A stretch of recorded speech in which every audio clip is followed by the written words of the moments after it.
नमस्कार। कल का टॉपिक जो रह गया था अपना ये ज्यामिति का ना, वो अपने अगली परिभाषा की बात है शीर्ष लंब। शीर्ष लंब देखो, त्रिभुज के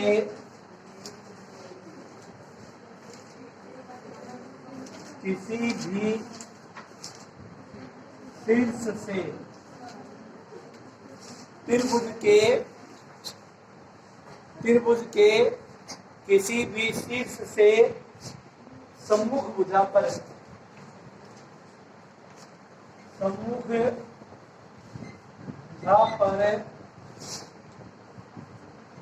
डाला गया लंब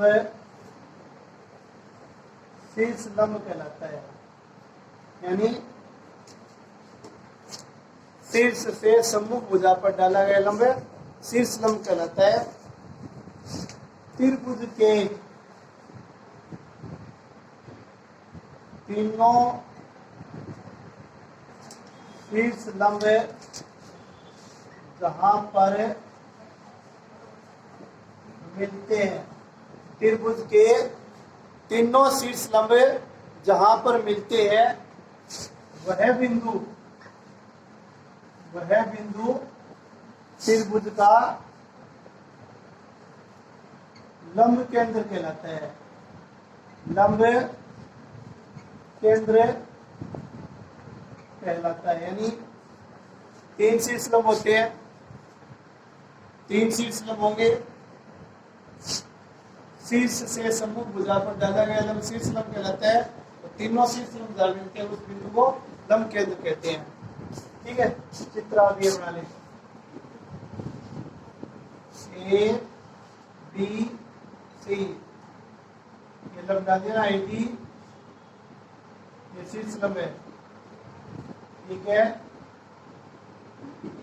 शीर्ष लंब ये जो दूरी है ना ए डी, इसको शीर्ष लंब कहते हैं। और ये जो पॉइंट है ना, ये इसका नाम है लंब केंद्र। क्या नाम है इसका?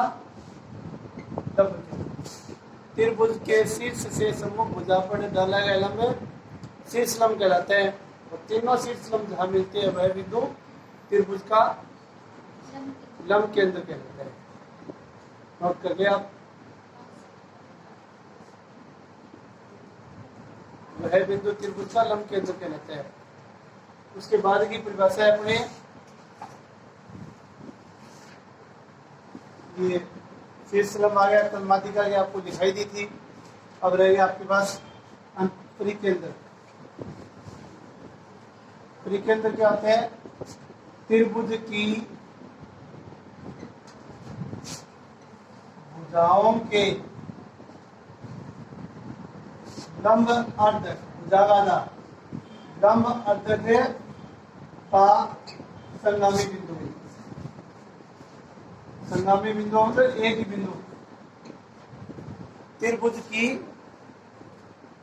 भुजाओं के लंब अर्धक का संगामी बिंदु क्या कहलाता है? क्या कहलाता है?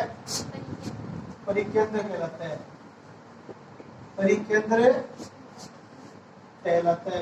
यानी भुजाओं के लंब समद्विभाजक मिलते हैं। जैसे ये त्रिभुज है, मान लीजिए ए बी सी, मान लीजिए आप इसका आधा करें और आप ए सी का आधा करें। ये जो पॉइंट होता है ना, उसका नाम है परिकेंद्र। परिकेंद्र भुजाओं के लंब समद्विभाजक, भुजाओं के लंब समद्विभाजक जहां मिलते हैं वह बिंदु त्रिभुज का परिकेंद्र कहलाता है। और परिकेंद्र को केंद्र मानकर खींचा गया वृत्त परिगत वृत्त होता है, बाहर से खींचा जाता है। और परिकेंद्र तीनों शीर्षों से बराबर दूरी पर होता है। यानी परिकेंद्र का नाम यदि ओ लेना, तो ओ ए ओ बी और ओ सी वो बराबर होती है। परिकेंद्र में ओ ए ओ बी और ओ सी वो बराबर होगी। ठीक है, समझ में आई? यस। नहीं, वो एक ही बात है, आप किसी से डालो।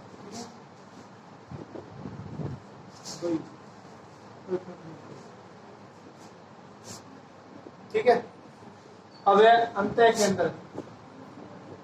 अंतः केंद्र त्रिभुज के तीनों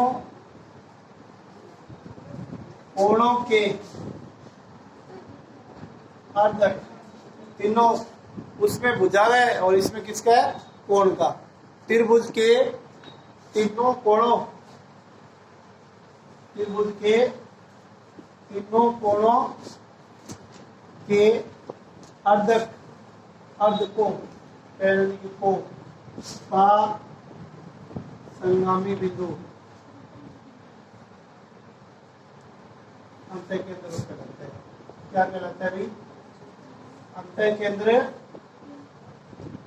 कहलाता है। त्रिभुज के तीनों कोणों के अर्धकोण का संगामी बिंदु अंतः केंद्र कहलाते हैं। ठीक है। और अंतः केंद्र को केंद्र मानकर खींचा गया वृत्त, खींचा गया वृत्त अंतर्गत वृत्त कहलाता है। अंतर्गत वृत्त कहलाता है, यानी अंदर से वृत्त आता है उसका नाम होता है अंतर्गत वृत्त। अंतः केंद्र को केंद्र मानकर खींचा गया वृत्त अंतर्गत वृत्त कहलाता है। तो शीर्ष लंब आया, माध्यिका आई, लंब केंद्र आया, परिकेंद्र आया, अंतः केंद्र आया। ये कुछ परिभाषाएं हैं जो आपने 6 से लेकर कक्षा 9 तक पढ़ी है। आज कभी न कभी आपकी क्लास में जरूरी आई है, और इनके बगैर ये एक्सरसाइज आपको आई ही नहीं है। तो 11, 12, 13 एक्सरसाइज है, जब तक आपका ये फंडामेंटल इसका क्लियर नहीं हो ना, तब तक आपको आएगी नहीं है। ठीक है, ये आपको ध्यान में होनी चाहिए। अब कुछ और लिखा रहे हैं, ज्यामिति संबंधित बातें आप जानते हो, लेकिन हम इनको रिविजन करवा देते हैं ताकि आपको आगे कोई समस्या नहीं आए। ज्यामिति संबंधित अन्य परिभाषाएं या अन्य जानकारियां या अन्य तथ्य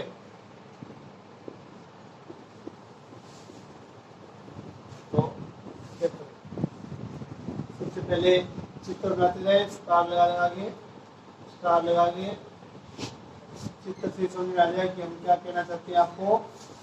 ए बी सी, मान लीजिए ये कोण जेड है, तो ये कोण एक्स है और ये वाई है, तो एक्स प्लस वाई किसके बराबर होगा, x plus y equal to z के त्रिभुज के अंतराभिमुख अंतः कोणों का योग इस कोण के बराबर होता है। ये आप जानते हो, फिर भी हमने आपकी जानकारी के लिए इसको उनके सवालों में काम लेंगे हम, इसलिए आपकी जानकारी के लिए इसको और बताया। ठीक है ना।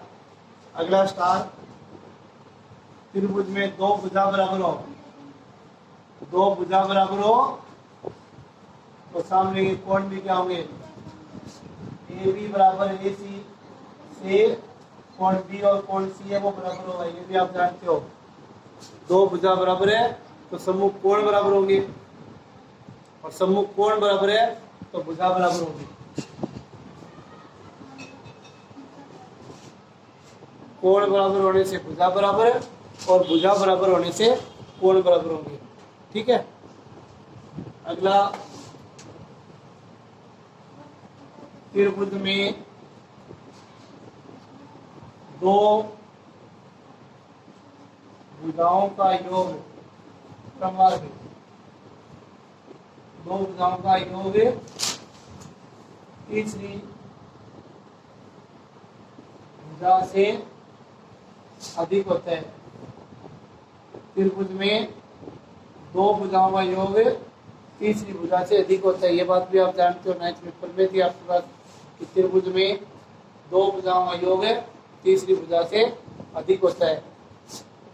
नहीं, कोई बात नहीं, पुरानी बातें हैं, केवल हम इनको दोहरा रहे हैं, आपको बता रहे हैं। आप भी विचार करें, कोई नई बात मैं नहीं लिखा रहा हूँ। त्रिभुज में दो भुजाओं का योग तीसरी भुजा से अधिक होता है। ठीक है। अब सर्वांग समता, यदि आपको सर्वांग समता ठीक प्रकार से आती है तो इन प्रश्नावलियों में कोई दिक्कत नहीं होगी। बार बार त्रिभुज दिए जाएंगे, सर्वांग सम किए जाएंगे, तो वो आपको ठीक से देखना है।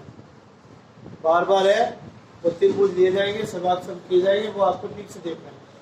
ठीक है। कुछ नियम है तो सर्वांग समता डेफिनेशन नहीं दिखाएंगे, आपका भी मैंने लिख चुकी हो, इसलिए उसका मेन हिस्सा आपको बता रहे हैं। सर्वांग समता का सर्वांग समता में जरा संक्षेप में, त्रिभुज में 6 अवयव, अवयव कौन से? 3 भुजा 3 कोण, 3 भुजा 3 कोण। त्रिभुज में 6 अवयव होते हैं, 6 अवयव होते हैं, तो आपको 3 बराबर करना है। त्रिभुज में 6 अवयव होते हैं, सर्वांग समता हेतु नियमानुसार, नियमानुसार नियम लगेगा, नियमानुसार 3 अवयव बराबर करने हैं, अवयव बराबर करने हैं। ये इसके बराबर है, ये इसके बराबर है, कोई दिया होगा, कोई उपनिष्ठ होगी, कोई हम जानते होंगे। विभिन्न विभिन्न प्रकार के नियम लगाते हुए 3 अवयव आपको बराबर करने हैं, 3 अवयव आपको बराबर करने हैं। नियमानुसार 3 अवयव बराबर करने हैं, शेष 3 अवयव, बाकी जो 3 बच रहे ना, शेष 3 अवयव है वो भी संगत में आपस में बराबर होंगे। ये आप प्रयोग कर सकते हो, आपस में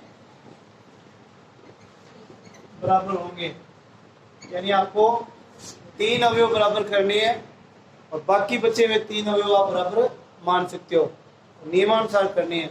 नियम अभी आपको बता रहे संक्षेप में, वैसे तो आपने 7वीं में भी पढ़ा होगा, 9वीं में भी पढ़ा है। हाँ, वही साइड वाले भुजा भुजा भुजा भुजा कोण भुजा वाला, उनको मैं रिविजन करके लिख देता हूँ ताकि आपको अन्य किताबें न खंगालनी पड़े कि हाँ ये हमारे लिखे हुए हैं तो हमें कोई प्रॉब्लम नहीं आएगी। ठीक है ना, इसलिए नियम आपको हम लिखवा देते हैं संक्षेप में, यानी कि बड़े नियम नहीं, लंबे नहीं लिखा रहा हूँ, भाषा छोटी, ताकि आपको ठीक से समझ में आ जाए, लंबी भाषा नहीं लिखा रहा हूँ। नियम नंबर 1, त्रिभुज की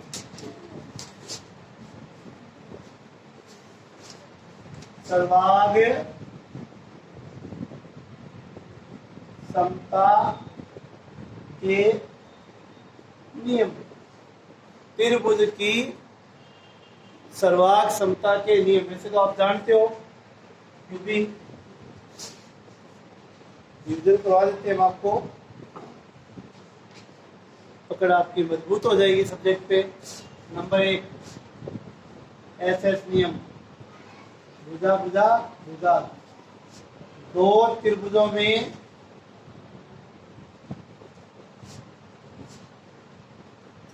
संगत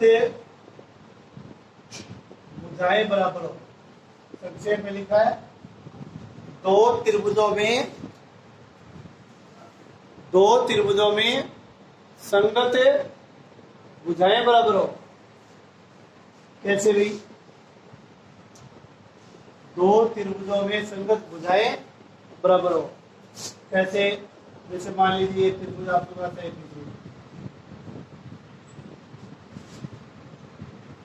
ये मान लीजिए PQR, एक ABC और एक क्या है PQR। AB बराबर PQA, BC बराबर QR के, AC बराबर PR के, तो त्रिभुज क्या हो गए? त्रिभुज है ABC, सर्वांग सम का निशान ये PQR।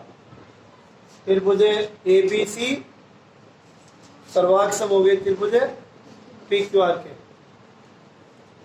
दाएं बाएं देख लो थोड़ा सा।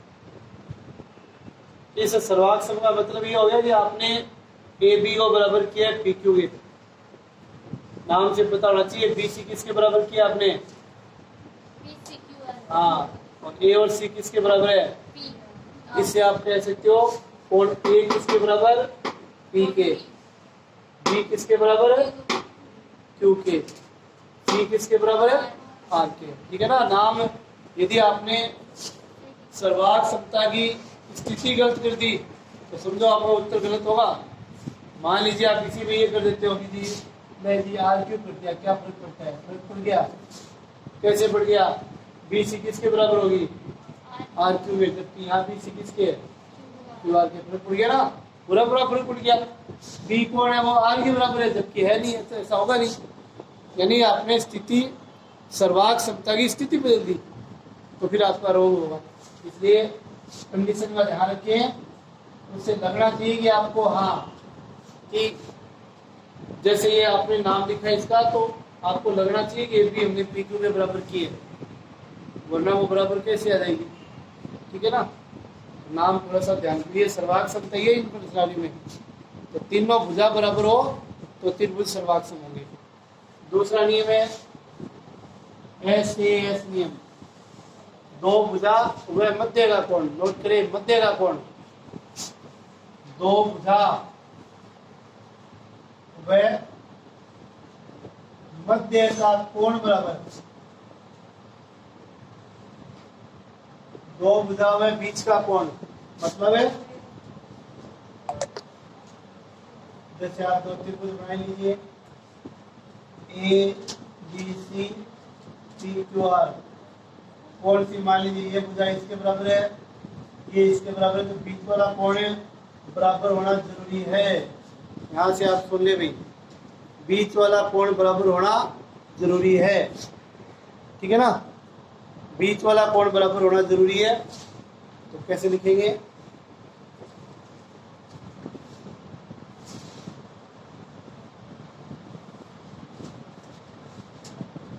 ए बी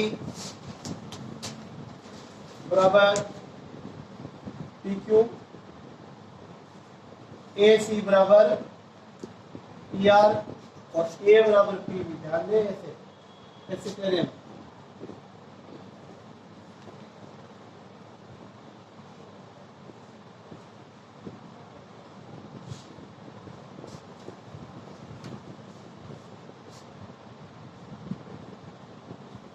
बीच वाला जरूरी है भाई।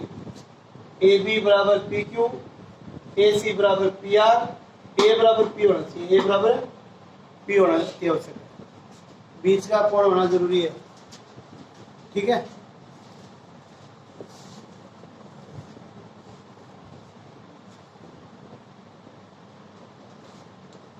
तीसरा नियम, तीसरा कौन सा? तीसरा नियम है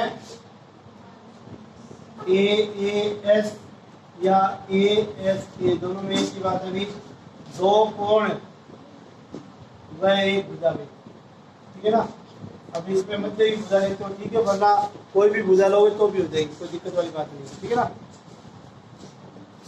चौथा नियम है RHS, समकोण त्रिभुज में।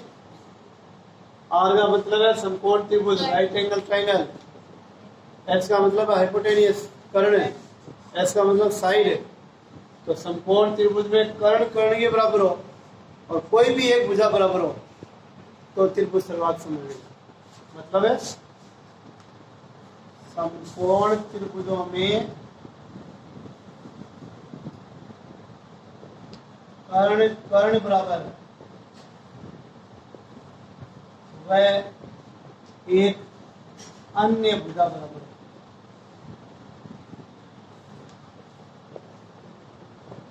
कर्ण कर्ण के बराबर हो और कोई भी भुजा हो, चाहे ए बी सी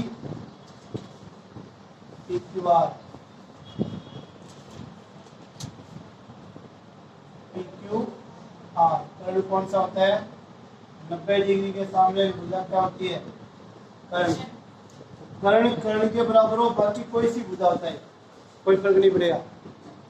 कर्ण कर्ण के बराबर हो, कर्ण कर्ण के बराबर हो, बाकी कोई सी भुजा हो तो ये भुजा इसके ओर चाहिए, यानी ए बी चाहे क्यू आर की हो चाहे ए बी पी क्यू भी हो, आपको बराबर दिखाना है।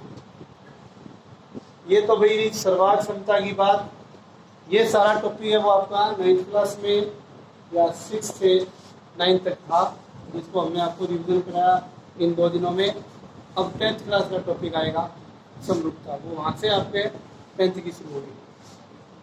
समरूपता 10th की एक्सरसाइज है।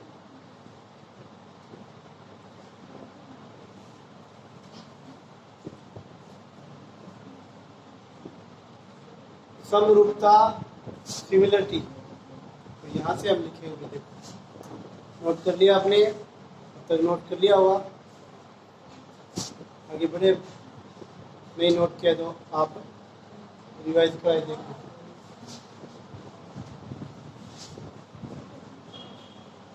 अभी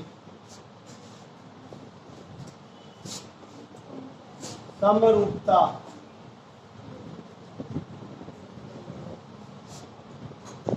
ऐसी आकृतियां, परिभाषा लिखे भी, ऐसी आकृतियां जो एक दूसरे से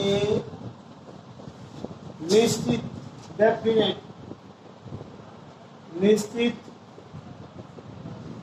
अनुपात में छोटी बड़ी या बराबर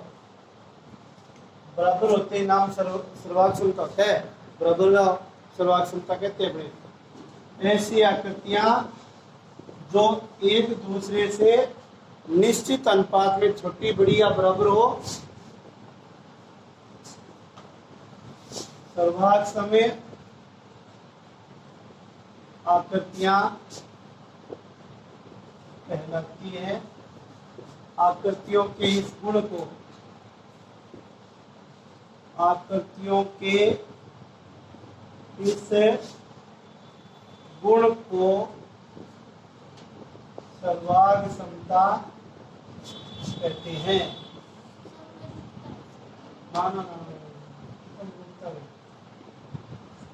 समरूपता तभी सर्वांग क्षमता कहने लगी। इधर भी क्या करेंगे हम, समय रूप। ऐसी आकृतियां जो एक दूसरे से निश्चित अनुपात में छोटी बड़ी या बराबर हो, समरूप आकृतियां कहलाती है। और आकृतियों के इस गुण को समरूपता कहते हैं। समझ में आया सबके? आकृतियों के इस गुण को क्या कहते हैं? हमें समरूपता कहते हैं, राइट। जैसे हाथी और हत्ती बच्चा छोटा मोटा है ना, पूछ उसकी इतनी है तो उसकी लंबी